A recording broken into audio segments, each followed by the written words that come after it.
We've got Nick is asking us, hi, I'm farming a small area of old wheats in Cambridge, UK. Cool. Yeah. What up? Maris Widgeon and Squarehead's Master. Who names this stuff? Amazing hopper full of all those species. I use sickles and scythes. Wow. So no help with the combine. Do you grow naked oats over here? Do we grow naked oats? Yeah. I've never grown them. I think that Larry must grow them.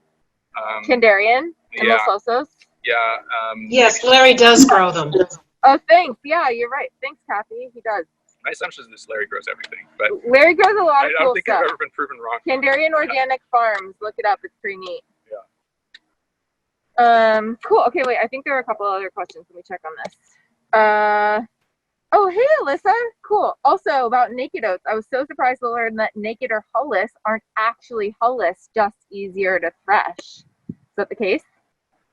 I would assume so. I've never grown them, so I mean, they must have. Everything's got the same. You know, the genetics are just going to maybe decrease or increase the size of different components, but they'll all have a hull on them. I mean, even the wheat and spelt's not a good example, but the wheat and the rye still have a hull, but the machine takes that off. Cool. Oh yeah, Asa, this is a great one. Asa, am I saying your name right? I wish she'd chime in because it might be Ashlyn. I know an Aislinn, but it's Aislinn, but it's fine. Okay. You're doing great. Yeah, no, you're asking great questions. I don't want to mispronounce your name. She wants to know if they spoil faster if they're hulled. That's a great question. I don't think that that's the case, but certainly maybe Claudia or someone else could jump in on that. I think that it might be the case if you had the mix. I think the main case of spoilage is due to oxygen exposure or sunlight exposure. So if you're keeping everything in a big tote or a box or bin or something like that, I don't think there's going to be much difference. It definitely does spoil faster if you start to break down the kernel itself. Like once that's exploded for flour or crushed or cut or something like that, then you'll definitely have a lot more oxygenation activity. I found that they do spoil faster if they've been partially pearled. So there's damage to the grain. Yeah. But probably only in that case. Cool. Claudia, do you know anything about that? Since Nick was tossing it your way.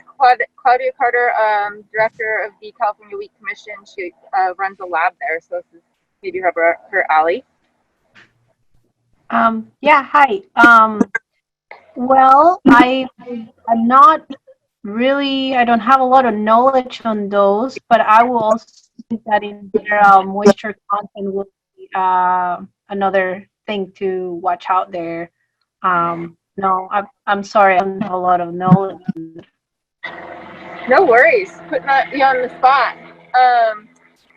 Nick our Brit said that the naked oats have normal blooms, but they don't adhere to the seed like hulled oats. We have grown a small amount, and after threshing and winnowing, we made porridge straight away. They were very oily. Yeah, that's cool. Thanks, Alyssa. So Alyssa's telling us also barleyworld.org. Oh my God, you're the captain of encyclopedic knowledge about these things. So Oregon has a hull-less barley project. That's really neat. And they have a barley zine. I love that. Yeah, great answers. So steaming helps the rancidity. Sorry about the plane. For some reason, we planted these oats next to an airport.